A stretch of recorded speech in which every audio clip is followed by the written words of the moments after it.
Si nunca escucharon que es Hodel Hodel, por favor, quédense con nosotros porque es una de esas plataformas que te puede cambiar la vida haciendo cosas muy sencillas que cuando uno la explica por primera vez a alguien parece que le explota la cabeza. Gracias por acompañarnos. Gracias, Bruno, gracias por la invitación. Me encanta hablar de estos temas. Así súper rápido para que la gente te conozca un poco quién es Dani y cómo llega a Bitcoin. Bueno, ya a esta altura es una larga historia. Empecé allá por el 2013 más o menos, involucrándome en la comunidad Bitcoiner local acá de Buenos Aires, Argentina. Vengo del perfil técnico, ¿no? Yo estudié electrónica y trabajé en eso mucho tiempo.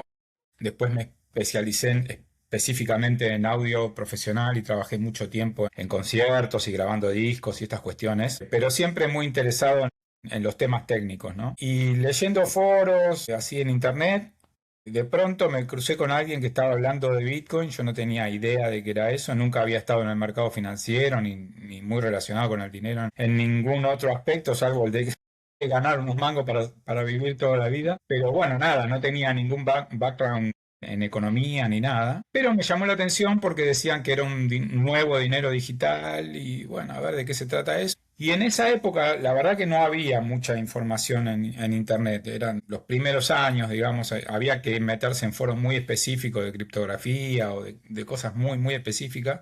Y no había mucha información. Y la suerte que tuve fue que la información que encontré fue básicamente el white paper, el white paper de Satoshi, que ya estaba, mucha gente lo tenía publicado.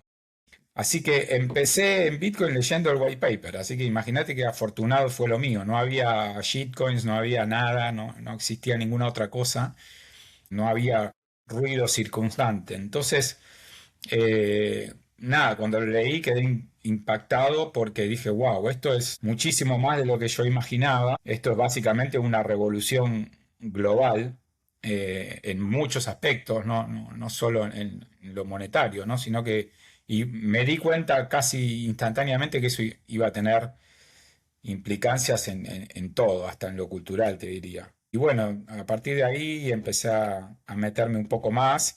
En esa época yo tenía acá en Buenos Aires como un restaurante, un pequeño centro cultural con espacio gastronómico y esto. Entonces dije, primero que voy a hacer es tratar de aplicar esto. Fui como el primer lugar en Buenos Aires que aceptaba Bitcoin como moneda de pago. Entonces la gente que venía a mi espacio podía pagar en Bitcoin, ya te digo, en 2013 era una locura. Obviamente no veía nadie a pagar en Bitcoin. Pero bueno, se convirtió un poquito en el lugar de referencia de los Bitcoiners, que éramos tres gatos locos. Venían y pagaban en Bitcoin y nos empezamos a conocer y se armó todo una historia, digamos. El lugar se convirtió como en el espacio de referencia de Bitcoiners en aquellos años. Y lo fue hasta 2020 que lo tuve que cerrar, cuestión. Así que me empecé a involucrar conocí a un Bitcoiner amigo, Santiago Molins, que creo que lo conoces, Sí, claro. y con él hicimos los primeros cajeros de Bitcoin de Latinoamérica, se podría decir, porque los construimos nosotros y los pusimos a funcionar en mi local y en el espacio Bitcoin en el centro de Buenos Aires. De una forma eran cajeros hechos demostrativos, digamos, no eran comerciales, ¿no? Como los que se ven ahora. Pero era un poco para que la gente aprenda a utilizar Bitcoin de una manera sencilla, que pueda obtener sus primeros satoshis rápidamente intercambiándolos por papel moneda, básicamente, con pesos funcionaban. Y en el lugar también me servía porque la gente que quería hacer la experiencia de pagar con Bitcoin no tenía Bitcoin, la mayor parte de la gente. Entonces, el tener el cajero ahí les permitía llegar, cambiar un poco de pesos por Bitcoin y después cuando se iban, pagaban la cuenta, podían pagar con Bitcoin y hacer la experiencia. Y eso estuvo buenísimo también. Hasta que, bueno, te digo, llegó la pandemia, tuve que cerrar el local, quedé unos meses así tecleando sin saber muy bien qué hacer porque también los conciertos en vivo se habían suspendido, que era mi otro trabajo. Eh, el estudio tampoco lo podía hacer funcionar, quedé como en off en un momento y me empecé a relacionar bueno, ya venía de hace tiempo relacionándome en el circuito Bitcoiner, conocí a Hodel Hodel y me propuse como para ayudar Mientras tanto, en los canales de comunicación, redes sociales y estas cuestiones, se creó ahí un lindo vínculo y bueno, después empecé a trabajar formalmente en la empresa desde el 2021 y acá estoy. Ese fue todo el recorrido resumido de cómo fui canalizándome dentro del ecosistema Bitcoin. Resumido, pero va como para 4 libros más o menos. Interesante esa historia y qué lindo poder vivirlo. Eran estos cajeros que vos tenías que precargar, ¿verdad? O sea, y la gente iba vaciando un saldo que vos precargabas. Nosotros le poníamos un saldo de Bitcoin y eso es lo que la gente usaba. Después teníamos que recargar, o sea, cambiar por nuestro lado y volver a recargar. Y mayoritariamente, aunque eran bidireccionales, mayoritariamente lo que hacían era vender Bitcoin, porque nadie tenía Bitcoin. Entonces el loop lo teníamos que hacer nosotros mismos manualmente, ¿no? Pues la pandemia en 2021, entras a Hodl, decís, yo ya voy a vivir con Bitcoin y para Bitcoin, digamos. Ahí empieza el camino ultra Bitcoiner, digamos. Mientras tanto, yo iba tratando de mixturar mis dos mundos, ¿no? Como venía trabajando en el mundo fiat común siempre, desde que entré al mundo Bitcoin hasta que tuve que cerrar mis otras actividades medio por la fuerza. En el medio de todos esos años, lo que traté siempre es de unir las dos cosas, los dos mundos. Por un lado, el negocio en sí mismo, donde enseñaba un poco a la gente a utilizar Bitcoin. Hacíamos meetups, hacíamos reuniones, presentaciones de cuestiones, de productos. Se fue convirtiendo como un espacio Bitcoin. Entonces, hacía las dos cosas. Y luego, sí, después del 21, ya quedé abocado directamente a trabajar en Hodl Hodl y mi mundo pasó a ser Bitcoin only, digamos, desde ese momento hasta hoy mismo. Sí. Qué interesante cómo va cambiando la perspectiva de lo que hacemos en nuestra vida, ¿verdad? O sea, como cuando Sí. uno decís, empecé a ser mega Bitcoiner y en el momento que armaste un cajero, ya ídolo mundial. Así que mucho tiempo antes ya empezaste. Bueno, yo venía usando la plataforma en realidad desde hacía un tiempo. Y la plataforma está operativa desde 2017 en la versión de trading peer-to-peer, o sea, de persona a persona. No es una plataforma que venda Bitcoin, sino que conecta a los usuarios, tanto vendedores como compradores, para que puedan realizar operaciones entre ellos, ¿sí? Entonces me interesaba por eso, porque era Bitcoin only, no tenía ningún ruido de shitcoins alrededor ni nada por el estilo. Operativo a nivel global, entonces conectaba, y lo sigue haciendo, compradores con vendedores, y de manera, además de ser peer-to-peer, es non custodial. O sea, la plataforma nunca custodia los fondos de los usuarios.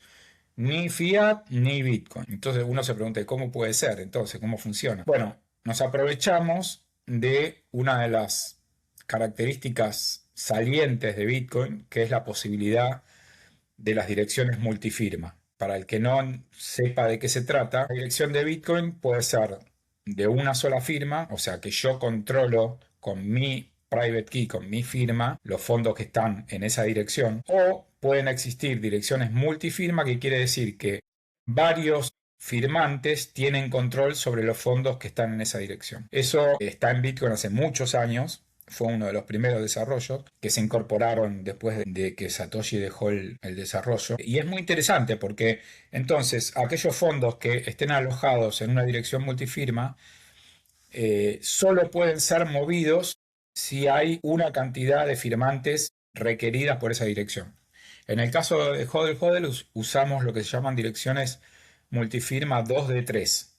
O sea, se requieren 2 firmas de 3 existentes para poder mover los fondos de la dirección. Entonces usamos esas direcciones como dirección de garantía, ¿sí? El vendedor de Bitcoin envía Bitcoin a esa dirección, que es generada específicamente para cada contrato. Y tiene una de las firmas la tiene el vendedor en sí mismo, la otra la tiene el comprador también, y la otra la tiene Hodl Hodl. ¿Para qué?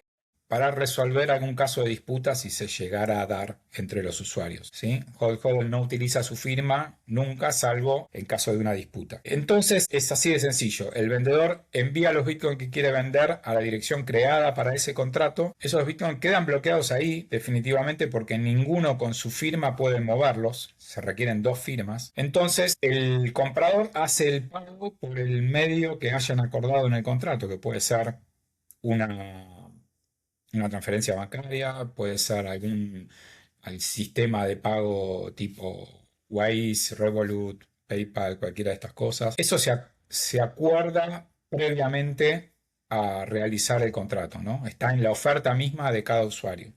Qué medio de pago utiliza, qué medio puede recibir el vendedor. Entonces, una vez que los Bitcoin quedan bloqueados en la dirección de garantía, el comprador envía la transferencia bancaria o lo que sea directamente al vendedor de Bitcoin, ¿sí? Y aquel, cuando recibe efectivamente la transferencia, confirma que tiene los fondos ya en su cuenta, entonces en ese momento sí pone su firma para liberar los Bitcoin que están en la dirección de garantía. La otra firma la pone el mismo comprador. Con esas dos firmas, entre ellos resuelven y mueven los fondos a la dirección propia de la wallet del comprador de Bitcoin. O sea, en ningún momento los fondos están bloqueados en la empresa, digamos, en HODL HODL, ¿sí? Porque nosotros solamente tenemos una firma.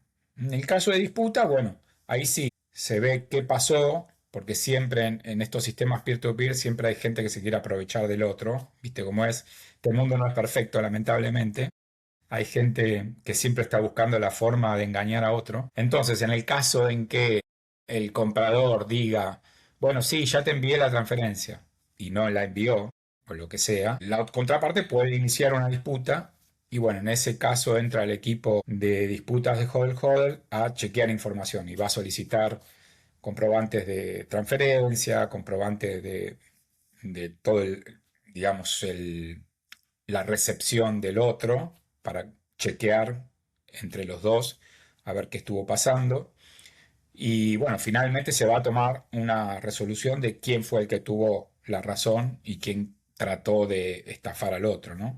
Y en ese caso es cuando Hodel Hodel pone su firma y el usuario que tuvo la razón pondrá la suya y hacia allí van los bitcoins. Así funciona lo básico de la plataforma de trading peer-to-peer sin custodia. Eso para nosotros es como muy importante porque es la ética bitcoiner en sí misma, ¿no? El peer-to-peer. Está en el mismo white paper de Bitcoin. Y ahí, Dani, fue muy mediático los últimos meses. Son casos que obviamente conoces en Argentina de gente que compró una casa colateralizando Bitcoin.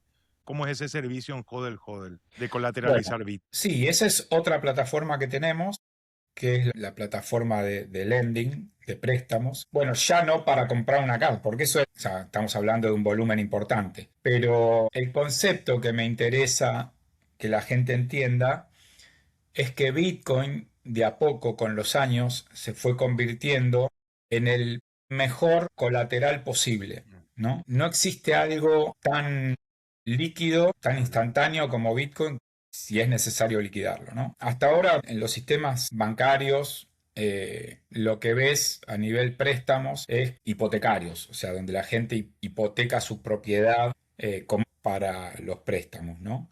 Y si son préstamos minoristas, lo que ves es todo el sistema legal como garantía. Los bancos prestan a determinados usuarios si cumplen con determinadas cuestiones que tienen que ver con su capacidad financiera. Entonces, la persona que quiere tomar un préstamo minorista en un banco tiene que cumplir con un montón de requerimientos financieros. Quizás presentar recibos de sueldo, trabajar en una empresa reconocida o trabajar en el Estado Nacional de turno.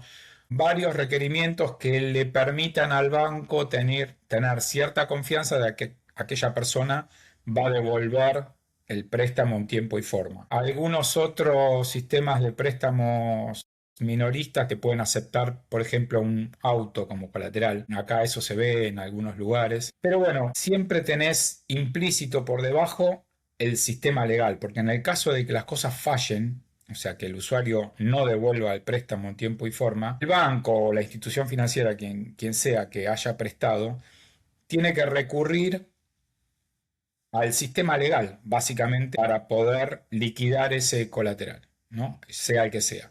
Si era un recibo de sueldo de una empresa, bueno, va a tener que de alguna manera confiscar ese sueldo vía resolución judicial para poder cobrar el dinero que prestó, cosa que lleva muchísimo tiempo y muchísimo dinero también que lo va a terminar pagando también la otra persona que pidió el préstamo, porque hay mucho involucrado, abogados, contadores, todo el sistema legal por detrás para lograr liquidar eso. O los bancos se tienen que convertir, como suele pasar, y como lo vimos durante la crisis inmobiliaria en 2008, se tienen que convertir en inmobiliarias. ¿Por qué? Porque tienen que empezar a liquidar las propiedades que los prestatarios no pudieron pagar los préstamos. Entonces se salen de su negocio, que es el negocio financiero, y tienen que subcontratar real estaters para liquidar las propiedades. Ahí se pierde mucho dinero también. Es muy complicado, lleva mucho tiempo. Entonces es realmente un dolor de cabeza para la institución financiera que tiene que liquidar un colateral. Y cuando miramos Bitcoin, es instantáneo. O sea, cuando uno coloca Bitcoin de colateral para respaldar un préstamo, en el caso de no cumplirse las condiciones y el prestatario no paga en tiempo y forma, se hace una transacción Bitcoin que como mucho tarda 15 minutos, 20 minutos, lo que puede tardar un bloque en confirmarse. Entonces, la liquidación es instantánea, el valor lo tiene instantáneamente el prestamista, luego puede hacer con él lo que quiera, puede conservar el Bitcoin, lo puede vender por dólares o por la moneda local del país en donde esté, y toda la operatoria de liquidación de un préstamo respaldado por Bitcoin puede durar un par de horas de máxima y no involucra a nadie, no involucra a ningún abogado, ningún sistema judicial, ni contadores, ni nada.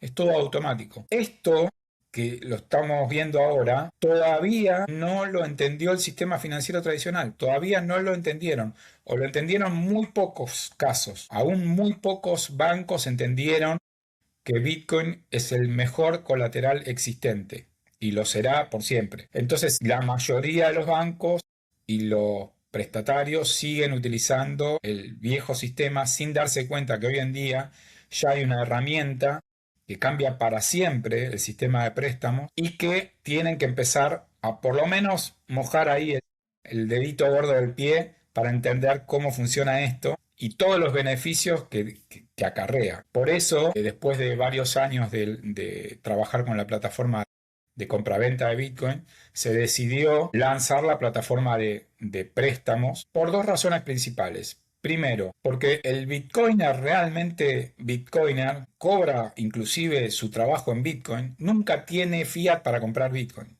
¿ok? O sea, solo recibe Bitcoin por su tiempo, su trabajo, ¿cierto? Entonces, tener esta herramienta te permite pedir un préstamo en fiat respaldado con tus Bitcoin, que sí los tenés, y poder de esa manera apalancarte y comprar más Bitcoin, con lo que redunda del préstamo. ¿Es una operación de riesgo? Sí, por supuesto. ¿Por qué? Por la volatilidad del precio de Bitcoin, ¿no? Que luego hay que afrontar.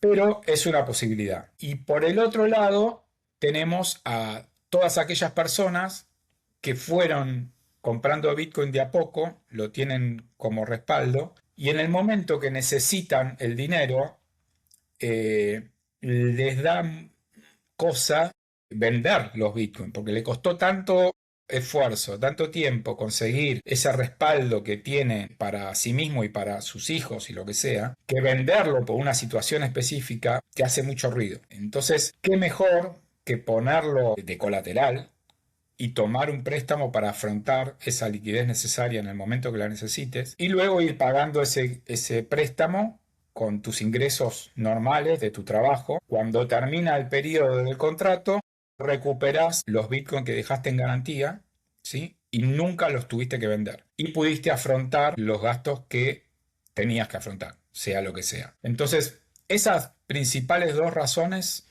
llevó a Hodel Hodel a decir, ok, vamos a armar una plataforma de préstamos para la gente que necesita esto porque no quiere vender Bitcoin o porque quiere comprar más Bitcoin, ¿sí? Y ahí empezó a funcionar Lend, que es la plataforma de préstamos de Hodel Hodel. O sea, yo puedo usarlo también como una manera de hacer crecer mi Bitcoin sin comprar y me pagan un interés por eso. En este caso no es así, y te cuento por qué.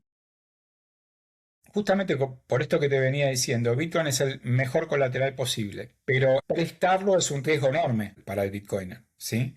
Porque una vez que vos te desprendés de tus Bitcoin, posiblemente aquel al que se lo prestaste no te lo pueda devolver nunca, en el caso en que el precio se dispare. Prestar Bitcoin en sí mismo es un riesgo enorme y no es la idea de esta plataforma. La idea es usarlo exclusivamente como colateral y pedir stablecoin, por ejemplo, USDT, USDC o la stablecoin que prefieras. O sea, lo que haces es pedir fiat y respaldar ese préstamo con Bitcoin, ¿sí? Entonces, ahí el prestamista tiene la seguridad de que el dinero que prestó no solo se lo van a devolver, sino que en el caso en que no se lo devuelvan, obtiene el colateral, que es muchísimo más valioso que el fiat que prestó. Entonces, esa es la idea. La idea no es prestar Bitcoin, porque eso es un riesgo enorme, sino es usarlo como colateral para tomar prestado fiat. Y luego también, el caso del otro lado del mostrador, hay mucha gente que tiene mucho fiat, ¿sí? Que tiene mucho dinero en los bancos o invertidos en acciones o en bonos o en lo que sea, y quiere tener algún beneficio por ese dinero. Normalmente lo tienen invertido en eso y no lo tocan y bueno, tienen la volatilidad que tienen. Los bonos soberanos, la verdad, no están rindiendo prácticamente nada. Ni siquiera los bonos de Estados Unidos, que eran los más seguros del mundo, no sé en cuánto están ahora, pero deben estar en el 3-4% como... Y en los sistemas respaldados por Bitcoin tenés tasas el doble de eso o el triple de eso a veces, que una persona puede, que tiene fiat puede convertirlo en stablecoin, darlo al 7, 8, 9, 10% anual con la seguridad plena de que no solo se lo van a devolver, sino que le van a devolver los intereses. Y si no se lo devuelven, tienen Bitcoin de colateral que lo efectivizan prácticamente instantáneamente. Esa es la idea, ese es el concepto. O sea, yo tengo 10.000 USDT que quiero prestar y los pongo ahí para que alguien tenga que hacer una oferta, varias ofertas. Yo Claro, pongo la tasa. lo que haces es generar una oferta en tus propios términos, ¿no? Si vos tenés $10.000 en USDT, supongamos, puedes crear una oferta en la plataforma que diga, presto 10.000 USDT y quiero una tasa anual del 10%. O sea, lo presto al 10% de interés. Y quiero además que el prestatario coloque el doble del valor que está tomando como respaldo, o menos o más. Eso lo decide también el usuario, ¿sí? Eso se llama, en el mercado financiero se lo conoce como LTV, Loan to Value, ¿no? Es una métrica para medir cuánto colateral pones de respaldo para un determinado préstamo, ¿sí? Son varias las variables que colocas en tu oferta a la espera de alguien que las tome. Cuando machea, o sea, cuando hay un prestatario que le parece apropiada la oferta del prestamista, se produce el contrato. Los dos aceptan, entonces funciona más o menos igual que en la plataforma de intercambio. En este caso es el prestamista el que deposita el colateral, o sea, deposita Bitcoin en la dirección multifirma y ahí quedará ese Bitcoin durante todo el periodo del contrato, que se puede elevar hasta un año del periodo, que puede ser desde un mes hasta un año en la plataforma. Y lo bueno de esto, a diferencia de otros competidores, es que el prestatario, o sea, el que tomó el préstamo y depositó los Bitcoin, no los depositó en HODL HODL. No se desprendió de su Bitcoin. Sigue manteniendo una firma. Entonces deposita Bitcoin en una dirección que además va a poder monitorear durante todo el periodo del contrato. Como es una dirección en la blockchain de Bitcoin como cualquier otra, uno con cualquier explorador de bloques como Mempool o cualquier otro, puede mirar esa dirección permanentemente y chequear de que los Bitcoin que puso de colateral ahí están y nadie los toca y nadie los puede rehipotecar ni hacer nada con ellos. Es una dirección multifirma única para cada contrato. Eso brinda una seguridad enorme que uno quizás no lo tiene en otras plataformas de lending, de el prestatario envía los Bitcoin a la empresa, de total control de los Bitcoin. Y ya sabemos todos los casos, ya conocimos, bueno, no las voy a nombrar, pero todas las empresas que quebraron de lending llevándose los Bitcoin de los usuarios. ¿Qué sobrevivió HODL HODL a esa locura de 2022-2023? Simplemente porque no tenemos custodia. Nunca tuvimos Bitcoin de los usuarios. Siempre están en la blockchain. Entonces no hay riesgo, no hay riesgo asociado. Y eso es súper importante. Y eso es algo que siempre queremos mantener como regla principal. Jamás custodia de los usuarios. El prestatario envía Bitcoin a la dirección de custodia. Ahí se espera por 2 confirmaciones, solamente para tener la plena seguridad que ahí están. Y luego el prestamista le envía los USDT directamente a la dirección que el prestatario aportó, ¿sí? Que está inclusive en la oferta. En forma directa, no pasan por hodl hodl. Los USDT van directo del prestamista al prestatario. Y el contrato queda en un estado que se llama en progreso. Queda ahí y el prestamista puede decidir, el prestatario, perdón, puede decidir cómo ir devolviendo ese préstamo. No hay un requerimiento específico salvo el de la fecha de maduración, cuando termina el contrato, ¿sí? A esa fecha, a ese horario que figura en el contrato, tiene que estar saldado, ¿sí? Todo el capital más intereses, por supuesto. Pero el prestatario puede decidir ir haciendo pagos parciales durante todo el periodo del contrato. Cada vez que tiene un saldo que puede decidir cancelar parte del préstamo, lo envía, eso se deduce del total y así sigue el contrato en proceso hasta el último momento en donde tiene que cancelar lo que falte. En ese momento cancela lo que falta y si el prestamista da el ok, pone su firma, el prestatario pone la suya y recupera los bitcoins que puso de colateral, ¿sí? Una vez que el prestamista ya recibió todo el capital más intereses que quedaron pactados en el contrato. Luego, por supuesto, esa dirección no se usa más porque ya no tiene uso. Son direcciones que se crean para un solo uso, un solo contrato. Aunque lamentablemente a veces la gente comete errores y manda Bitcoin de nuevo a direcciones de contratos viejos. Y ahí tenemos que entrar a trabajar sobre eso en la parte de soporte. Pero siempre decimos a los usuarios, por favor, descarten esas direcciones una vez que terminan los contratos porque pueden cometer estos errores, ¿no? Mandar Bitcoin en una dirección vieja. Pero nada, igual se resuelve. O sea, son Bitcoin que están ahí y solamente hay que liberarlos de nuevo a su real dueño. No hay conflicto. Quedan ahí. Es una dirección de Bitcoin como cualquier otra. Se puede seguir utilizando si uno quisiera, pero no es la idea. Es el caso de uso más común. Sí, desde luego. Lo que pasa es que nosotros no tenemos forma de saber para qué usan los usuarios el dinero y no nos importa tampoco. La verdad es esa. Lo único que queremos es facilitar las herramientas para que la gente pueda hacer esta operatoria con seguridad. Puede ser un viaje, se puede querer comprar un auto, una moto. No te digo una casa porque no dan los valores. Tenemos como una escala. A los usuarios nuevos pueden pedir hasta $25.000, ¿no? Nada más. Luego para montos mayores tienen que haber cumplido ya cierta cantidad de contratos completados efectivamente, o sea que sea ya un usuario confiable y que nosotros podamos permitir, digamos, contratos por valores más altos, ¿no? Que siempre implica más riesgos. Entonces, en LEND de HODL HODL, los contratos en general son hasta $25.000. Pero nada impide de que vos hagas 2, 3, 4 contratos. También, si necesitas un monto mayor, puedes hacer varios contratos con el mismo prestamista o con otros, sin problema. No hay limitante en ese sentido. La única limitación es en un contrato único. En un contrato único se puede hacer hasta $25.000.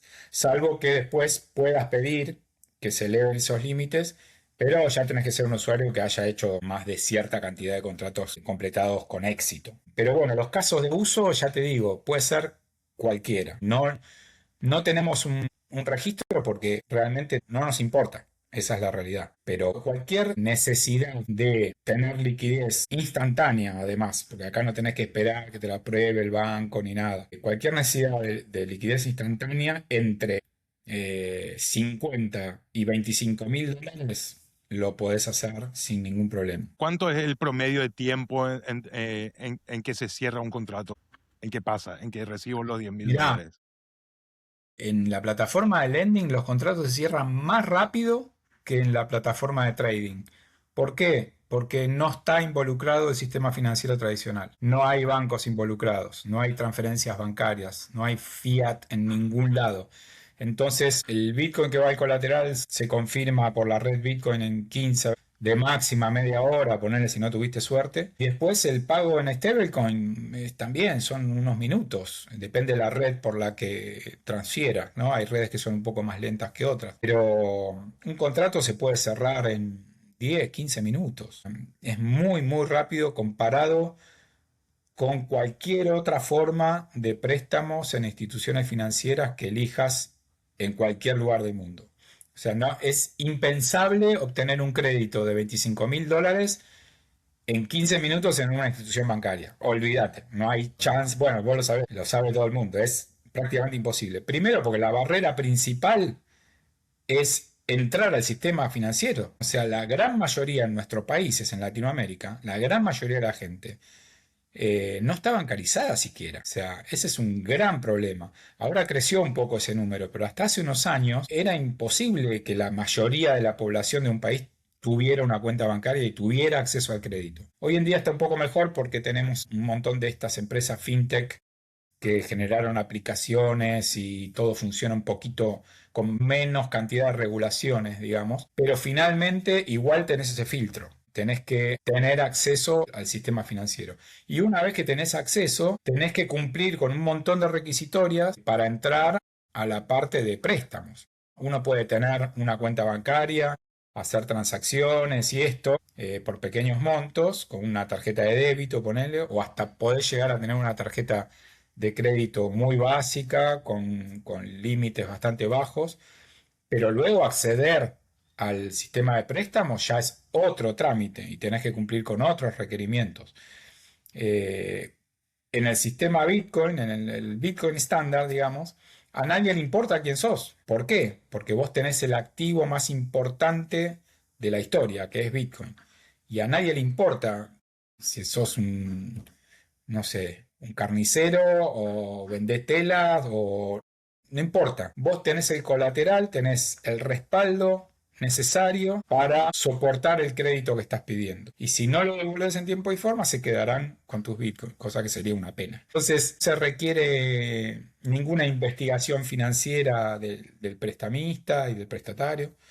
Estas herramientas están disponibles para todo el mundo. Falta que la gente entienda cómo funciona y lo empiece a utilizar más asiduamente, ¿no? Pero las herramientas están. Por eso es importante para los que quieran adentrarse en este mundo de los préstamos respaldados por Bitcoin. Primero y antes que nada, vayan acumulando satoshis día por día, durante todo el tiempo que puedan, porque esa es la base. O sea, para pedir préstamos respaldados por Bitcoin necesitas tener Bitcoin. O sea, sí o sí.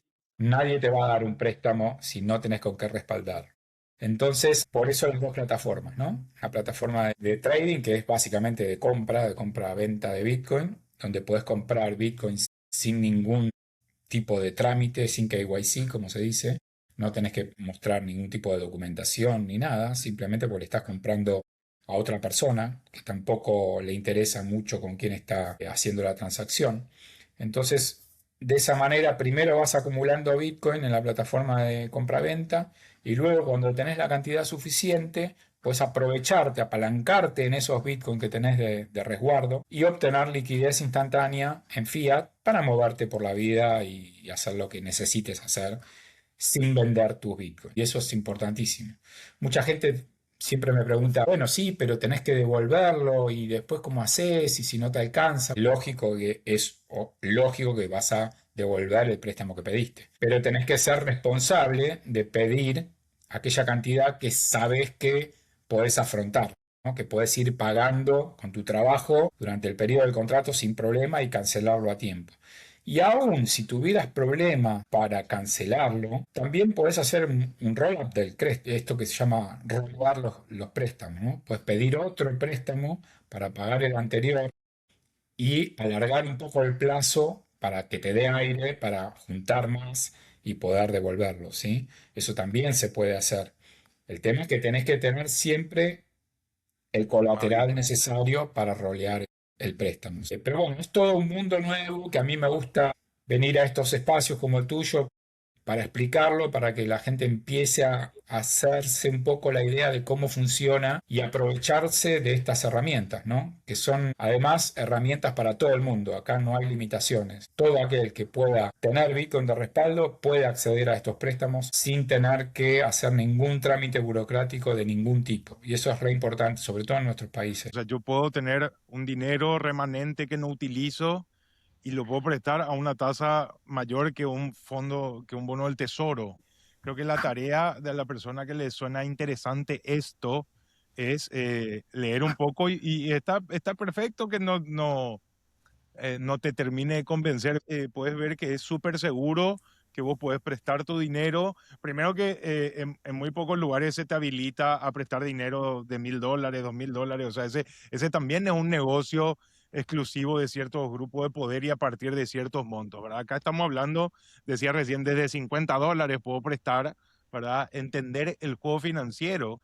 Y es una de las cosas que me gusta de Hodl Hodl, que también es un puente para que la gente toque de cerca Bitcoin, ¿verdad? Gente que quizás no llegó, todavía no le interesa, todavía no descubrió cómo le puede cambiar la vida, pero dice, mira, algo, finalmente un producto financiero, algo me va a pagar más de lo que me está pagando mi banco. Adelante, probemos. Eso siempre lo recomiendo de empezar de pequeños pasitos, ¿no? Es lógico y natural de que alguien que nunca entró en el ecosistema Bitcoin tenga recelo, no entienda de qué se trata, le tenga miedo.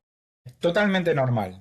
Por eso no hay que preocuparse. A la gente que nunca estuvo ni estudió el ecosistema, no importa. Pruebe con muy poquito de todo lo que tiene ahorrado en su cuenta bancaria, agarre un 5%, un 10%, lo convierta a stablecoin y lo ponga a tasa en nuestra plataforma. O en cualquiera, ¿eh? No, digo, no está bueno porque donde yo trabajo. Que pruebe hacer un préstamo respaldado con Bitcoin para entender cómo funciona la operatoria. Hace un contrato pequeño por $100, lo que sea, por un periodo corto, de 2 meses, 3 meses, 4 meses.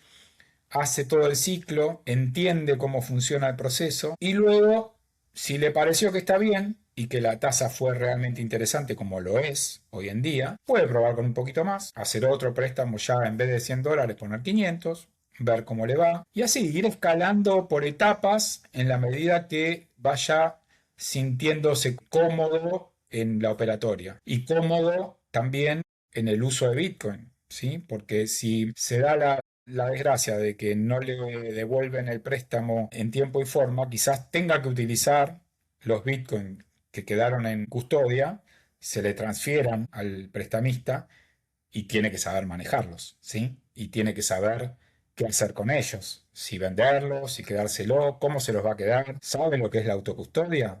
Es importante aprenderlo. Entonces, hay como etapas que hay que ir pasando sí o sí para llegar a ser un máster, digamos, de las finanzas respaldadas con Bitcoin. A mí me llevó casi 2 años de pruebas. También empecé muy chiquitito, con pequeños montos, para darme una idea de qué es lo que estaba haciendo, no cometer errores. Estas plataformas tienen muchas medidas de seguridad que también hay que entenderlas.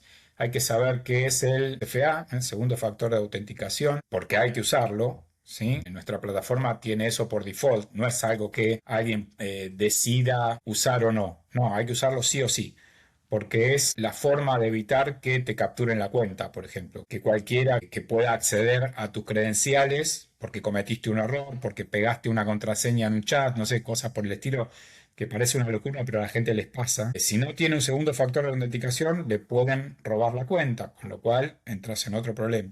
Entonces hay que ir avanzando en estas cosas de a poquito y entendiendo todos los procesos. No solo el proceso financiero, sino también el proceso de seguridad, de cómo se crea una cuenta, cómo se la respalda, cómo se crea el 2FA, cómo se maneja, con qué aplicación. Y tener todo ese conocimiento de golpe es imposible. Hay que ir digiriéndolo de a poquito con pequeñas pruebas. Y si uno comete un error y pierde algo en el camino, bueno, es porque cometió un error que no tendría que haber cometido, pero el saldo de ese error es pequeño, porque arranqué apostando, no sé, $50. ¿sí? Apostando, digo, entre comillas, porque acá no se apuesta nada. Esto es todo rigurosidad y Bitcoin de respaldo. Así que lo que está haciendo son pruebas. ¿Puede cometer un error cualquiera? Sí, se pueden cometer. Pero en la medida en que haces más y más contratos por pequeños montos, ya no cometes más errores, ¿sí? Ya no te olvidas más de la contraseña, ya no la anotas más en un papel, ya tenés varios respaldos. Yo, por ejemplo, en mis contratos tengo 5 respaldos de cada contrato, donde guardo la información de cada contrato en 5 lugares diferentes. Entonces, pero lo tuve que aprender y perdí $1000 en el intento. Hice uno de mis primeros contratos, también de tonto, por no hacer las cosas despacio. Hice un contrato por $1000. Claro, al año siguiente tenía que utilizar la contraseña de pago que había puesto al inicio del contrato. Y en el medio tuve una mudanza. Y un montón de cosas se perdieron, un montón de papeles se perdieron y nunca más recuperé esa contraseña. Y hoy me quiero morir por eso, pero aprendí y aprendí muy duro porque perdí plata en el camino. Aprendí de la rigurosidad que hay que tener cuando uno está operando en un sistema en el que uno es responsable. Yo no delego mi responsabilidad en otros porque eso tiene un costo siempre, ¿sí? Entonces, cuando estamos trabajando en Bitcoin y en Bitcoin Only y en Bitcoin Autocustodia, somos cada uno plenos responsables de nuestro dinero. Somos nuestro propio banco y no podemos darnos el lujo de hacer las cosas mal. Con esto no quiero asustar a nadie. Que entiendan que en Bitcoin nosotros somos dueños plenos de nuestro dinero, eso nos da muchísimos beneficios. Vivimos en una burbuja de libertad plena, digamos, porque realmente lo que otorga Bitcoin es libertad plena, pero a la vez exige muchísima responsabilidad. Entonces, por eso está bueno empezar de a poquito, escalando paso por paso, aprendiendo en el camino, cometiendo los errores que haya que cometer, perdiendo lo menos posible y al fin del camino vamos a estar bien cómodos y haciendo las cosas bien. Eso es importante. Y te hago una pregunta, Dani. Yo saco un préstamo, obviamente no conozco a mi prestamista, pero ¿hay alguna forma en que yo me pueda comunicar con él? ¿Cómo Hodel facilita ese proceso? El contrato en sí mismo tiene un chat en donde uno se comunica permanentemente con su contraparte. Esto no quiere decir que no puedas tener un contacto por correo electrónico, por ejemplo, por lo que sea, con el otro usuario. Lo pueden establecer en el mismo chat del contrato. Pueden decir, bueno, cualquier problema, escribime a este mail, por ejemplo. Así que esa conexión puede estar. E inclusive nosotros fuimos más allá y dijimos, ¿qué pasa si de pronto por cualquier razón, porque se cae un servidor o lo que sea, la plataforma no está disponible y no tenés el chat del contrato para comunicarte? Y llega el momento de que madura el contrato. ¿Qué pasa? Entonces dijimos, no, esto hay que estar precavido porque uno nunca sabe de qué puede pasar, ¿no? Y más en este momento del mundo que caen bombas por todos lados. Nunca sabemos dónde puede caer una bomba en un servidor. Entonces, lo que se diseñó fue un software de código abierto que está disponible para todos los usuarios, que se pueden descargar y utilizar en el caso extremo de que por alguna razón la plataforma no esté disponible. Entonces, utilizando ese software se pueden recuperar los Bitcoin que están en custodia, que no están en custodia de Hodel, sino que están en la blockchain de Bitcoin. Ahí los usuarios utilizan sus firmas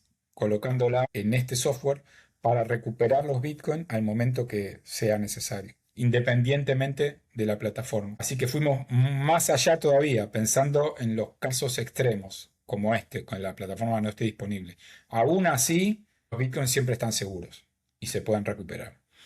Y eso es importante también para que los usuarios sientan confianza de que están operando en una plataforma que está pensando en todos los detalles. Eso es súper, súper importante. Pero hay un porcentaje aproximado de no pagos, o sea, de gente que finalmente se queda con el Bitcoin colateralizado porque no le pagaron su préstamo. Mira, eso es súper dinámico. Ocurre, sí, pero ocurre en las situaciones de bear market, como pasó, bueno, ahora pasó hace un par de meses, el precio de Bitcoin empieza a caer, y mucha gente no está prestando atención a sus contratos y su colateral de pronto queda desencajado, o sea, vale menos que el dinero que le prestaron. El TV, este rango que te contaba, el loan to value, llega al 90% y el contrato se liquida automáticamente, porque el borrower, el prestatario, no accionó a tiempo y no se corren riesgos en ese sentido, el sistema es automático. Si el colateral no cubre el capital más intereses, se liquida automáticamente. ¿Cuántas liquidaciones ocurren? Muy variable. Ocurren muchas en momentos de baja de precio y sobre todo de baja de precio abrupto, como suele pasar en Bitcoin, ¿no? Que de pronto te fuiste a dormir y al día siguiente está 15% menos el valor. En el medio se liquidaron un montón de contratos.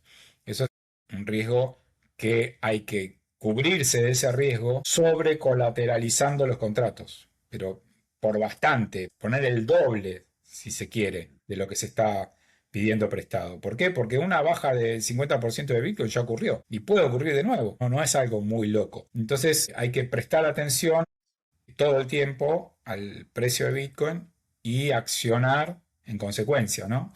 Si vemos que nuestro LTV está creciendo, creciendo, que vamos a llegar al punto que nos van a liquidar el contrato, puedes hacer dos cosas. O agregás más Bitcoin a la dirección de colateral, que lo puedes hacer muy rápidamente, en 10 minutos, o saldás parte del contrato. Agarrás USDT y pagás una parte o todo.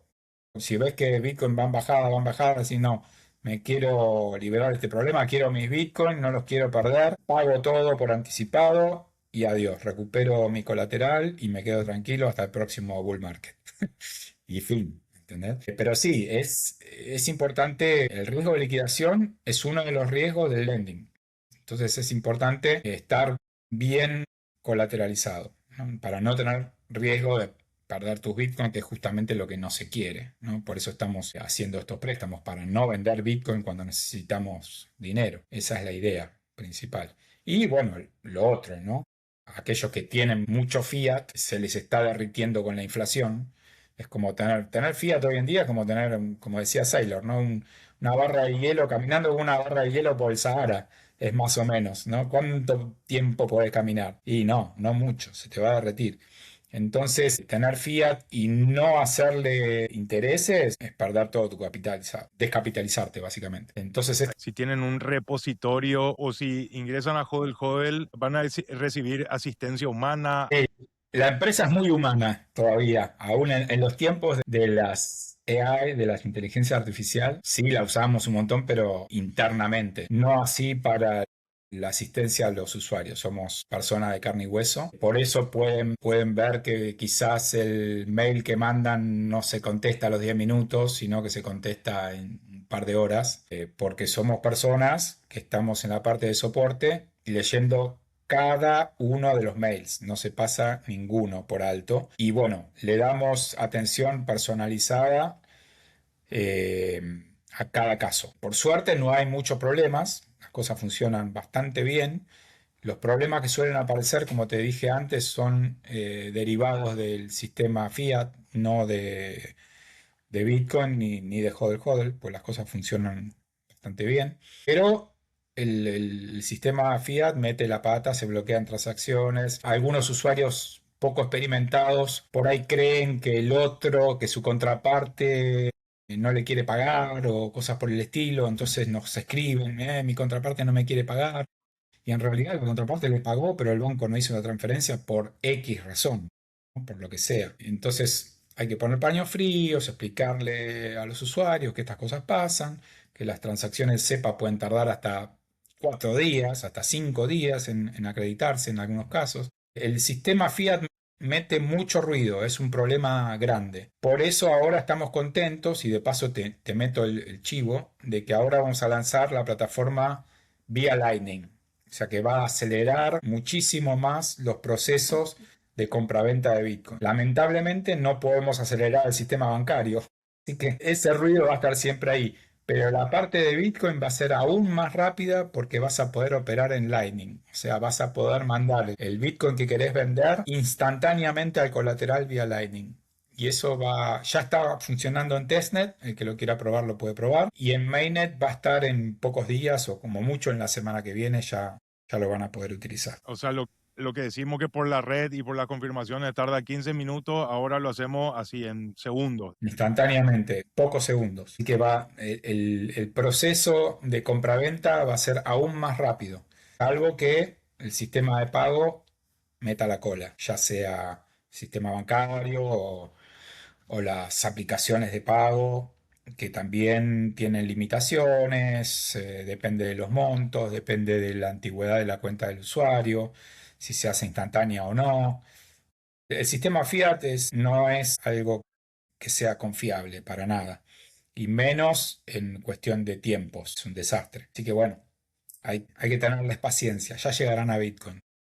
Ya van a llegar, ya van a llegar. Agradecerle a todo el equipo de Hodl Hodl por prestar uno de estos servicios que es tan útil y que tanto ayuda a ese uso de Bitcoin como dinero también, que es una de las grandes negaciones del sistema Fiat también, de decir que va cambiando su narrativa y dice, sí, sí, ahora comprá y guardá y no uses. Bueno, Hodl Hodl te permite darle un uso, colateralizarlo como colateral definitivo, que todo lo que se venga para Hodl Hodl y para tu proyecto sea éxito y todo muy naranja en esta vida. Gracias, Bruno. Buenísimo. La verdad que es un placer poder estar acá compartiendo todas estas cuestiones y siempre interesado en educar respecto a Bitcoin, ¿no? Porque es realmente, ya no es el futuro, es el presente y la gente lo tiene que saber, lo tiene que entender. Así que contentísimo de poder aprovechar estos espacios para explicar un poquito más. Gracias por la invitación de nuevo, ¿eh? Buenísimo.